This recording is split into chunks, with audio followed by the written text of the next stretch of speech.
Hello everyone, welcome back on my online class. So guys, today we are going to start a new chapter and unit, that is atomic structure. Okay guys, so basically हम लोग इसमें आपका atomic structure discuss करने वाले हैं.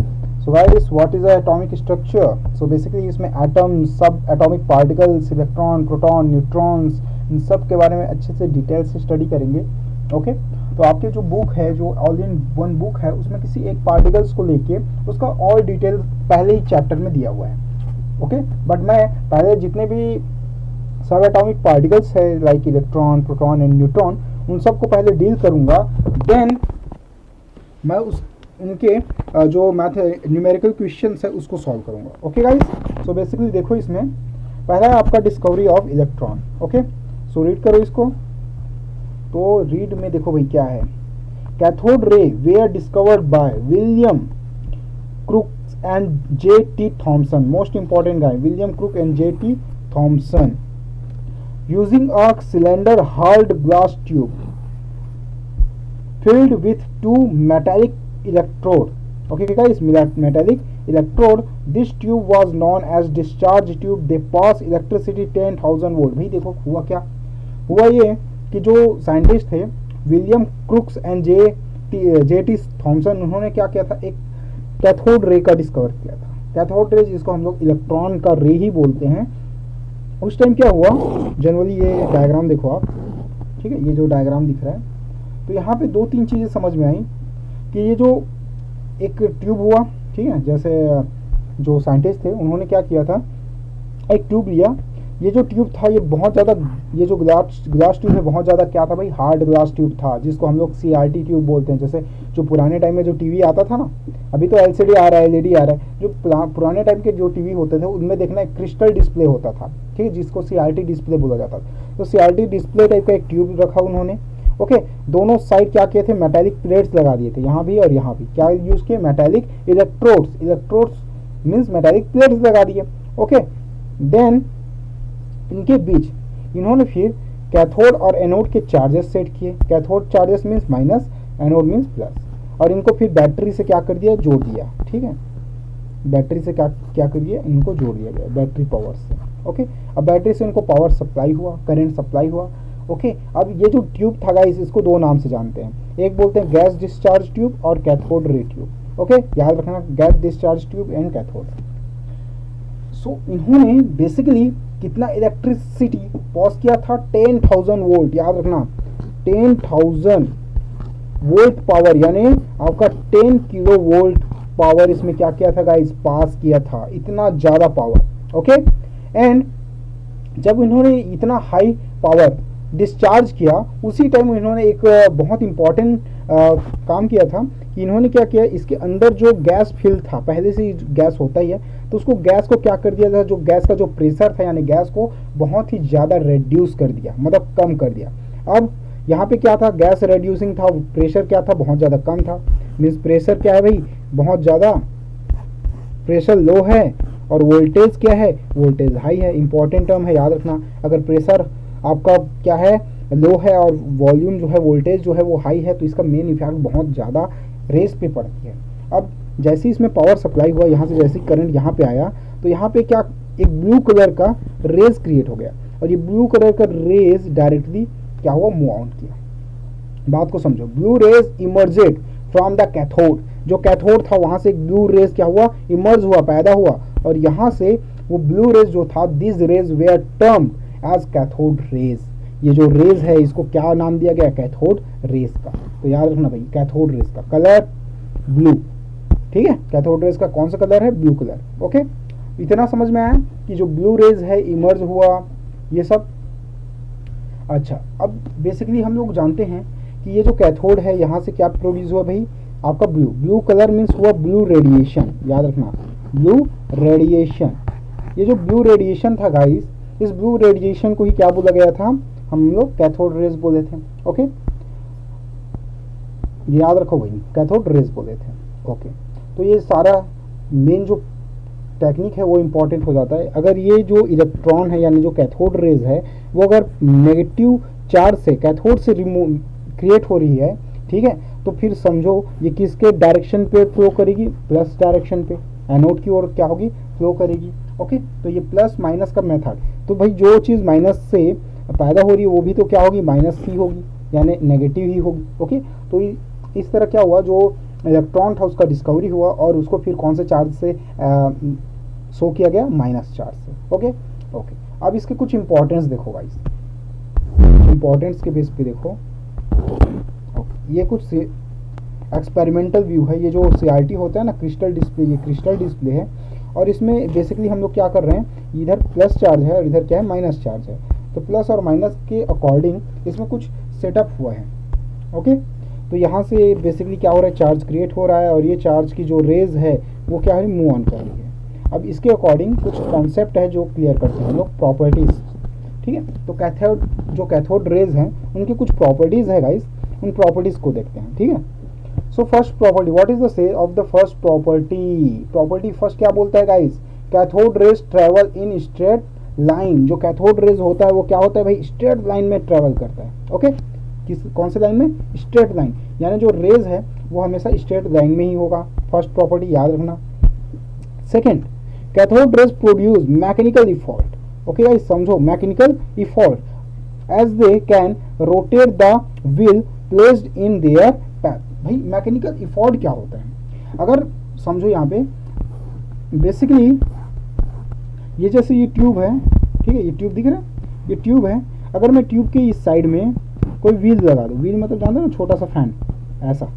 ठीक है, mechanical इफॉल्ट का मतलब समझो, जैसे मैं कोई पेन पकड़ा हूँ, पेन को हल्का सा क्या करता हूँ, वाइब्रेट करता हूँ, तो उसमें मूवमेंट होता है, मतलब हिलता है, तो वही क्या है, उसका मैकेनिकल इफॉर्ट्स है। सेम जब कैथोड रेज यहाँ से गुजरा, तब अगर उसके सेंटर में हम लोग क्या कर दिए, व्हील फिट कर दिए, तब ये व्हील को क्या किया, स्पाइन कर दिया, घूमने लगा वो, और घूमने से ये पता चला कि जो कैथोड रेज है, the cathode rays produce mechanical effort as they can rotate the wheel placed in their path. जो उसके व्हील जो लगा होता है उसको क्या करता है, रोटेट करता है, स्पाइन करता है, समझ में आया, घुमाता है। तो ये जो कंडीशंस है, ये पहला उसका क्या हो गया, प्रॉपर्टी हो गया कि उसमें क्या होती है, मैकेनिकल इफॉर्ट्स पैदा होती है guys. Okay, next second line क्या बोलता है, third line, cathode rays consist of negatively charge.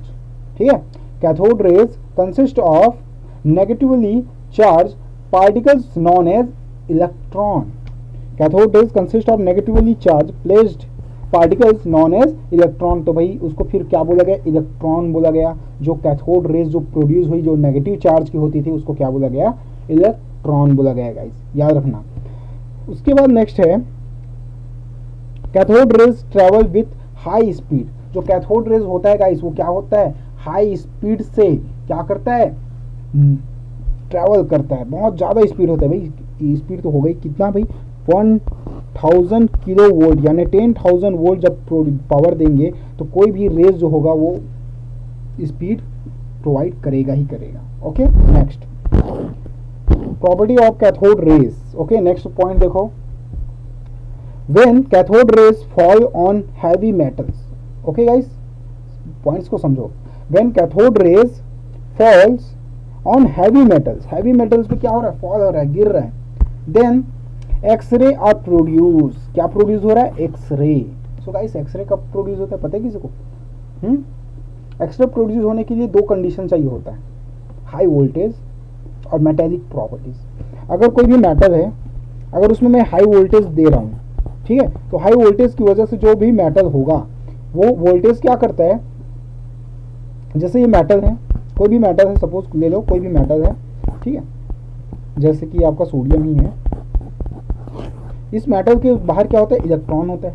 Okay guys, तो बेसिकली ये क्या करता है, मेटेलिक प्रॉपर्टी, जो आपका रेज है हैवी मेटल्स पे जैसे ही रिएक्ट करता है, ठीक है, हाई वोल्टेज की वजह से क्या प्रोड्यूस हो जाती है, एक्सरे प्रोड्यूस हो जाती है। अगर लो वोल्टेज रहेगा तो एक्सरे प्रोड्यूस होगा क्या, नहीं, नेवर, कभी नहीं होगा, हाई वोल्टेज पे ही होगा। ओके, 6th पॉइंट देखो, cathode rays possess ionising power. ठीक है, मतलब जो कैथोड रेज होती है वो कौन सी पावर प्रोड्यूस करती है, आयोनाइज पावर, मतलब किसी भी मेटल्स के इलेक्ट्रॉन्स को लॉस करने की, यानी take out of the electron. ये जो एबिलिटी होती है, जो पावर होती है, वो किसके पास होती है, कैथोड रेज के पास होती है। Okay, so they ionise the gas through which they pass. जैसे ये किसी गैस के थ्रू जाती है तो क्या होती है, उसको आयोनाइज कर देती है। लाइक देखो भाई, हम लोगों ने देखा है ट्यूब के अंदर क्या है, गैस है भाई। ओके, जैसे जनरली क्या है, हाइड्रोजन गैस है। कौन सा गैस है गाइस, हाइड्रोजन गैस।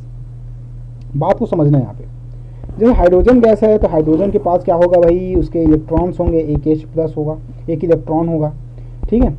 अब ये एक इलेक्ट्रॉन है, अब यहाँ से क्या पास हो रहा है, यहाँ से पास हो रहा है आपका हाई वोल्टेज पावर, यानी आपका रेस, ठीक है। तो जब कैथोड रेज यहाँ से गुजरती है तब क्या करती है, वो इलेक्ट्रॉन को पुश करती है। यहाँ से इलेक्ट्रॉन को पुश किया, ये इलेक्ट्रॉन को पुश किया। अब ये जो इलेक्ट्रॉन को जैसे ही पुश करता है तो ये इलेक्ट्रॉन जो होता है उस मेटल से, उस चार्ज से रिमूव हो जाती है, ठीक है। यानी हाइड्रोजन का इलेक्ट्रॉन क्या हो गया, लॉस हो गया। So take out the electron, ये आयोनाइजिंग का फॉर्म होता है। आयोनाइज हो रहा है मतलब टेक आउट कर रहा है किसको, इलेक्ट्रॉन्स को। तो ये जो फॉर्मेशन है बहुत इंपॉर्टेंट है कैथोड रेज के लिए, कि मतलब कैथोड रेज अगर कहीं से भी गुजरता है तो उसके आसपास के जो भी पार्टिकल्स होता है उसमें से क्या करता है, उनके पार्टिकल से इलेक्ट्रॉन को रिमूव कर देता है, यानी उनको आयोनाइजिंग कर देता है। Is that clear? Okay okay. अब यहाँ पे एक चीज देख लो, अगर सपोज जो थॉमसन थे, जो साइंटिस्ट थे, उन्होंने अगर क्या किया होता, जो प्रेशर है उसको हाई लिया होता, तो इससे होता क्या, इससे ये होता कि जो पार्टिकल्स जो दूर दूर रहते हैं, जिसकी वजह से क्या होते हैं, इलेक्ट्रॉन लॉस होते हैं, वो अब पार्टिकल्स प्रेशर हाई होने की वजह से पास पास रहते हैं, ऐसे पास पास, तो उनमें आयोनाइजेशन जो होता है वो क्या होता है, इफेक्ट पड़ता है उनमें, ठीक है। तो दूर दूर रहने से क्या होता है, इजिली आयोनाइज हो जाते हैं। समझ में आ रहा है, प्रेशर लो होने की वजह से। अब हाई वोल्टेज, लो वोल्टेज होगा तो क्या होगा, लो वोल्टेज होगा तो सीधी सी बात है वो क्या होगा, बेसिकली आयोनाइजिंग पावर प्रोड्यूस नहीं कर पाएगी, ठीक है। हाई वोल्टेज ही क्या करती है, किसी भी एलिमेंट से उसका इलेक्ट्रॉन्स लॉस कर सकता है। ओके गाइस, अब नेक्स्ट देखो cathode, properties of cathode raise. क्या क्या प्रॉपर्टीज है कैथोड रेज के, और तो 7th पॉइंट देखो, they can penetrate through this thin metallic sheet, thin metallic sheet. Okay, ये उतना इंपॉर्टेंट नहीं है, पेंट्रेट बस होती है मेटालिक शीट से। ओके, ये कुछ ज़्यादा इंपॉर्टेंट पॉइंट नहीं है, बट ठीक है।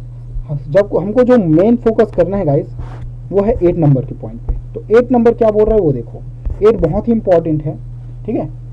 The nature of this rays, the nature of this rays does not depend upon the nature of gas, nature of gas और the cathode material used in discharge tube. इसका मतलब ये है कि बेसिकली जो हम लोगों ने ट्यूब लिया था, ठीक है, जो ट्यूब लिया है CRT ट्यूब, उसके अंदर जो भी गैस फिल हो, क्या हो, जो भी गैस हो, नेचर ऑफ जो कैथोड रेज है उस पर डिपेंड नहीं करता। अगर मैं इसकी जगह हाइड्रोजन की जगह ऑक्सीजन ले लूँ, ठीक है, ऑक्सीजन ले रहा हूँ, आपका सल्फर ले रहा हूँ, कार्बन डाइऑक्साइड ले रहा हूँ, कोई भी गैस लूँ, तो वो क्या होगा, बेसिकली उस पर डिपेंड नहीं करेगा। साइंटिस्टों ने ये एक्सपेरिमेंट किया था गाइस, कैसे हुआ पता है, बेसिकली उन्होंने वो रेज लिया, जैसे ट्यूब है ना, तो ट्यूब पे बेसिकली ये जैसे ट्यूब दिखा रहा हूँ मैं तुम लोगों को, या ये ट्यूब, ओके, ये ट्यूब में पहले तो उन्होंने क्या लिया था, पहले उन्होंने लिया था hydrogen gas. Okay, hydrogen gas, तो जैसे उन्होंने क्या किया था, हाइड्रोजन गैस ऐड किया था, तो इनमें क्या हुआ था, ब्लू कलर का क्या प्रोड्यूस हुआ था, रेस प्रोड्यूस हुआ था, जिसको कैथोड रेस बोलते थे। देन अब उन्होंने क्या किया, यहाँ का चार्जेस चेंज कर दिया, अब यहाँ गैस लिया नाइट्रोजन, तो गाइस नाइट्रोजन गैस लेने पर भी उन्होंने ब्लू कलर का ही रेस देखा, ऑक्सीजन गैस लेने पर भी ब्लू कलर का ही रेस देखा। समझ में आ रहा है। और वॉयलेट जो बेसिकली हाइड्रोजन, हीलियम, सोडियम और ये जितने भी गैस लिए उनके अकॉर्डिंग क्या था, जो कैथोड रेस की जो नेचर था वो चेंज नहीं हुआ। सेकेंड ये बोलता है कि यहाँ पे जो प्लेट्स हैं, ठीक है, जो प्लेट्स हैं जो बेसिकली अगर चेंज करते हैं तो भी उसके यानी कैथोड रेस की प्रॉपर्टी पे कोई भी चेंजेस नहीं होता, ठीक है, क्योंकि ये क्या हो रहे हैं, ये तो बेसिकली कैथोड यानी आपके कैथोड से प्रोड्यूस होने वाला एक रेज है। बात को समझो, कैथोड पे प्रोड्यूस होने वाला जो गैस रेज है, जो बेसिकली गैस को आयोनाइज करता है, गैस के नेचर पे डिपेंड नहीं करता। ओके,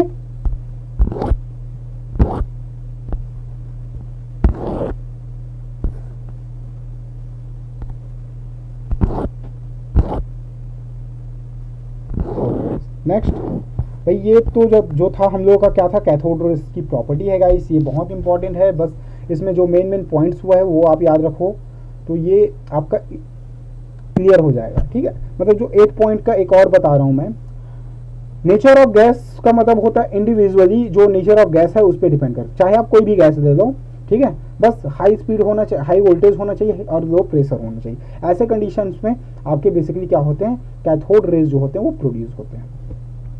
कैथोड रेज क्या है, कैथोड रेज आपके बेसिकली कैथोड वाले पार्टिकल से यानी नेगेटिवली चार्ज होती है, नेगेटिवली चार्ज है और नेगेटिव पोर्शन से क्रिएट होती है, जो पॉजिटिव की ओर क्या होती है, ट्रांसफर होती है। ठीक है, ये इलेक्ट्रॉन बीम जो होते हैं जनरली बैटरी के नेगेटिव टर्मिनल से प्रोड्यूस होके पॉजिटिव टर्मिनल में ट्रांसफर होती है। ओके, नेक्स्ट अगर हम लोग किसी इसमें जो पिक्चर जो बेसिकली सीआरटी ट्यूब है, अगर उसमें हम लोग कोई भी गैस की जो कंडीशन है वो चेंज करते जाए तो भी कैथोड रे ब्लू कलर की जो उसका रेज होता है वो चेंज नहीं करता। ठीक है, स्पीड और बेसिकली पावर और जो प्रेशर है उस पर बहुत ज़्यादा ये डिपेंड करता है। ओके गाइस, तो ये हो गया आपका कैथोड रे। कैथोड रे के बाद है discovery of proton. So guys discovery of proton बहुत इंपॉर्टेंट है, 1 मार्क क्वेश्चन में पूछता है। Proton was discovered by Goldstein and it is positively charge. तो चार्ज और साइंटिस्ट का नाम बहुत ही ज़्यादा इंपॉर्टेंट है। ये दोनों चीज़ जनरली आपको 1 मार्क्स क्वेश्चन में या मैथ्स द कॉलम में पूछा जाएगा। Okay, next discovery of proton. भाई डिस्कवरी ऑफ प्रोटॉन में सेकंड पॉइंट देखो, it is a compartment particles. ठीक है, कंपोनेंट पार्टिकल्स ऑफ एनोड रे। भाई रेज का नाम क्या दे दिया गया, एनोड रेज।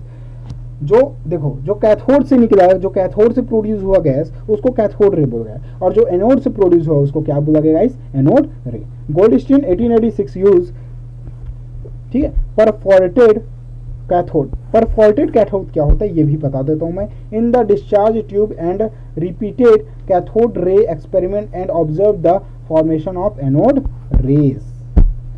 भाई चलो ठीक है, अब बताते हैं कि क्या होता है ये। सबसे पहले तो देखो इन्होंने बोला परफोरेटेड कैथोड। परफोरेटेड कैथोड का मतलब होता है एक ऐसा लाइट बीम जो क्या होता है बीच बीच में थोड़े थोड़े गैप रहते हैं, परफोरेटेड होते हैं कंडीशंस। ठीक है, अब देखो एक्सपेरिमेंट में क्या हुआ। डिस्कवरी ऑफ प्रोटॉन के लिए उन्होंने सेम वही ट्यूब लिया जो बेसिकली कैथोड रे के डिस्कवरी के लिए किया गया था। ठीक है, ये सेम टाइप देखो गाइस। ठीक है, यहाँ पे देखो बेसिकली लाइट बीम दिख रहा है। ओके, दोनों स्लाइड को अच्छे से देखना। ठीक है, ओके, जूम। यहाँ पे क्या हो रहा है, ये बैटरी से चार्जेस प्रोड्यूस हो रही है, चार्जेस जा रही है। ओके, ध्यान से देखो, ये जो है कैथोड है। कैथोड का क्या है, ये पोर्ट्रेट बोला गया है गाइस। कैथोड जो है यानी नेगेटिवली जो है उसका क्या है, ये पोर्ट्रेट। ठीक है, परफोरेटेड कैथोड है, मतलब बीच में होल होल वाला स्ट्रक्चर है, यानी बीच में गैप्स हैं। ओके, यहाँ से प्लस चार्ज दिया गया, कौन सा चार्ज, प्लस, और यहाँ से माइनस चार्ज दिया गया। समझो भाई, बस पोजीशन चेंज हुआ है। अब जो प्लस चार्ज हुआ है, ठीक है, कैथोड, यहाँ से एक रेज प्रोड्यूस होता है गाइस। कौन सा रेज, रेज प्रोड्यूस होता है। और रेज प्रोड्यूस होने के बाद ये देखो, रेज प्रोड्यूस होने के बाद ये क्या करता है, किसी भी एक हीलियम हाइड्रोजन आइटम से एक इलेक्ट्रॉन्स को रिमूव करता है। अब जो इलेक्ट्रॉन्स रिमूव होता है गाइस, ठीक है, जो भी इलेक्ट्रॉन रिमूव होगा वो क्या होगा, इलेक्ट्रॉन जो होगा पॉजिटिव की तरफ जाएगा, और यहाँ से फिर जो पॉजिटिव चार्ज प्रोड्यूस होगा वो किधर जाएगा, नेगेटिव की तरफ, कैथोड की तरफ जाएगा। ठीक है, हमको ये पता है कि जो बेसिकली प्रोटॉन्स है, ठीक है, सॉरी, जो इलेक्ट्रॉन्स है जो पॉजिटिव की तरफ जाते हैं वो ब्लू कलर का शो ऑफ होता है, ब्लू कलर का रेज प्रोड्यूस करता है। लेकिन पॉजिटिव जो चार्ज होते हैं जिसको हम लोग प्रोटॉन्स बोलते हैं, जिसको एनोड रे के फॉर्म में जाना जाता है, ये रेज जो होती है वो इनविजिबल होती है, वाइट दिखता ही नहीं ये रेज। तो फिर हम इसको आइडेंटिफाई कैसे करेंगे गाइस, समझ में आ रहा है। जो एनोड रेज है, जो पॉजिटिव चार्ज है, जो प्रोटॉन्स है, उसको हम लोग आइडेंटिफाई कैसे करेंगे। ओके, तो इसका पहला प्रॉपर्टी देखो, इन दोनों में जनरली, ठीक है, जो पहला प्रॉपर्टी है वो देखते हैं पहले। ठीक है, थर्ड पॉइंट जो है डिस्कवरी ऑफ प्रोटॉन्स का, वो देखो। This ray were also term as positive और कैनोड रेज। ठीक है भाई, याद रखना इसको, पॉजिटिव चार्ज और कैनोड रेज, यानी कैनोड रेज का पॉजिटिव चार्ज के नाम से भी जाना जाता है। Okay guys, so properties of anode rays. Properties of anode rays, anode rays का क्या क्या प्रॉपर्टी है देखो। जो एनोड रेज है वो हमेशा क्या ट्रेवल करता है, स्ट्रेंथ लाइन, सेम जैसे कैथोड रेज ट्रैवल करता था स्ट्रेट लाइन, वैसे ही एनोड रेज भी क्या होती है, स्ट्रेट लाइन ही ट्रैवल करती है। Anode rays are material particles, anode rays are material particles. So what is the mean of material particles? Okay guys, यहाँ पे जो वर्ड है, ठीक है, जो हम लोग वर्ड यूज कर रहे हैं दैट इज क्या, मटेरियल पार्टिकल्स। तो मटेरियल पार्टिकल्स का मतलब क्या, बेसिकली ये जो होता है पार्टिकल्स जो होता है ना, ये कि पार्टिकल्स, मटेरियल पार्टिकल्स का मतलब है यहाँ पे वेव या फिर कोई एनर्जी पार्टिकल्स, ठीक है, जो हम लोग बोलते हैं एनर्जी पार्टिकल्स है या कोई वेव है उसको बोलते हैं एनोड रेज। आर कोई एनर्जी पार्टिकल्स है या क्या क्या है, बेसिकली कोई वेव्स होती है जो प्रोड्यूस होती है। ओके, अब ये स्ट्रेट लाइन में प्रोड्यूस होती है गाइस, समझो बात को। और ये कैसी होती है, इनविजिबल्स होती है। ओके, ये कैसी इनविजिबल्स है, तो फिर ये हमको दिखाई कैसे देगा, समझ में आ रहा है बात? यहाँ पे देखो डायग्राम,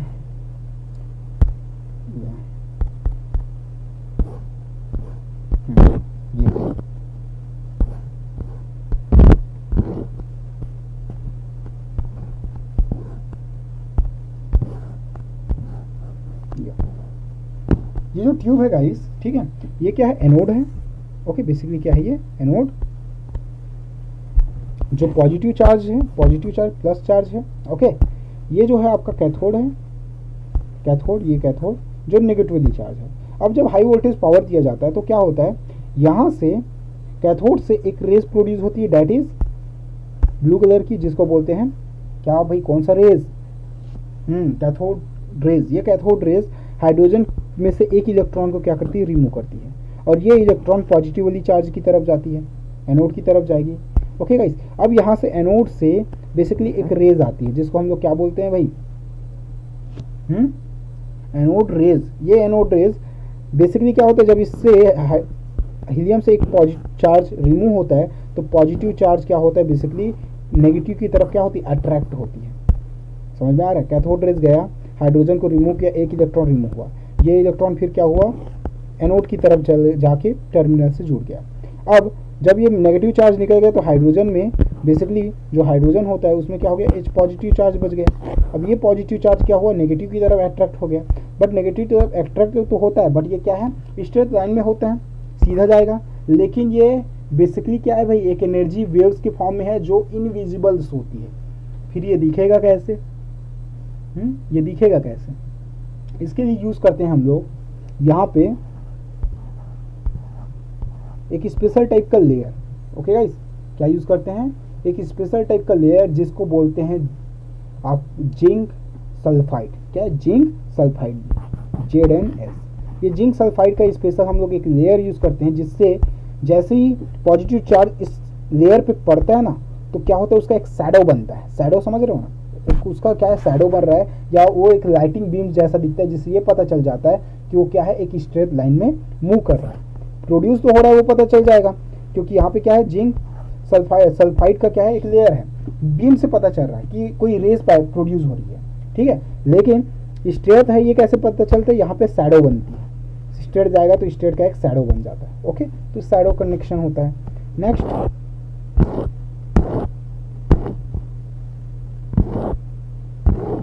ओके गाइस, यहाँ पे आ जाओ 5th point. Okay, unlike cathode rays, their E by M value is dependent upon the nature of gases taken in the tube. It is maximum when gas present in the tube is hydrogen. भाई यहाँ पे E जो by M है उसका rule important है, बहुत ज़्यादा use होगा।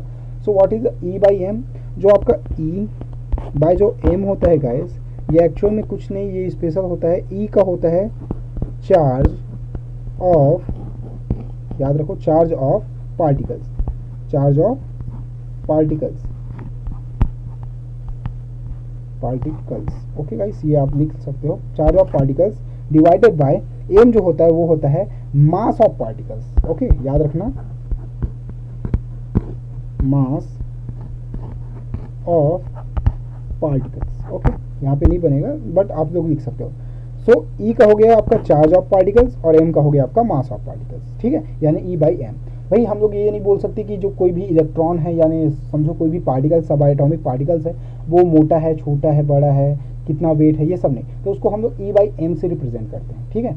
तो ये जो चार्ज ऑफ पार्टिकल्स हो गाइस, जितने भी चार्ज हैं उन सब के लिए अलग होता है, पॉजिटिव चार्ज के लिए अलग है, नेगेटिवली चार्ज के लिए अलग है, न्यूट्रॉन्स, जो न्यूट्रॉन्स अभी नहीं आया बट उनके लिए भी क्या है, अलग अलग पार्टिकल्स होते हैं, और फिर उनका मास ऑफ पार्टिकल्स भी क्या होता है, अलग अलग होता है। ओके गाइस, सो देखो यहाँ पे चार्जेस दिया है आपको, ठीक है, चार्जेस देखो आप, तो यहाँ पे चार्ज ऑफ प्रोटॉन्स दिया है 1.602 इंटू 10⁻19 कूलम्स, और मास ऑफ प्रोटॉन्स जो दिया है गाइस, प्रोटॉन का मास है 1.67 इंटू 10⁻27 kg कूलम्स, ठीक है। बस यहाँ पे एक फ़र्क ये होता है कि जो चार्ज ऑफ प्रोटॉन होता है वही चार्ज ऑफ इलेक्ट्रॉन भी होता है, बट प्रोटॉन को सामने प्लस से लिखते हैं और इलेक्ट्रॉन का जो होता है वो -1.602 इंटू 10⁻19 कूलम होता है गाइस, ओके, जस्ट अपोजिट। और मास ऑफ प्रोटॉन का जब 1.67 इंटू 10⁻10⁻27 होता है, तो मास ऑफ इलेक्ट्रॉन का ये तो सेम रहता है, 10 का पावर बस चेंज होता है, 10 का पावर माइनस, बेसिकली क्या होगा गाइस, ये हो जाता है 10 का पावर 27 31 हो जाता है, ओके गाइस।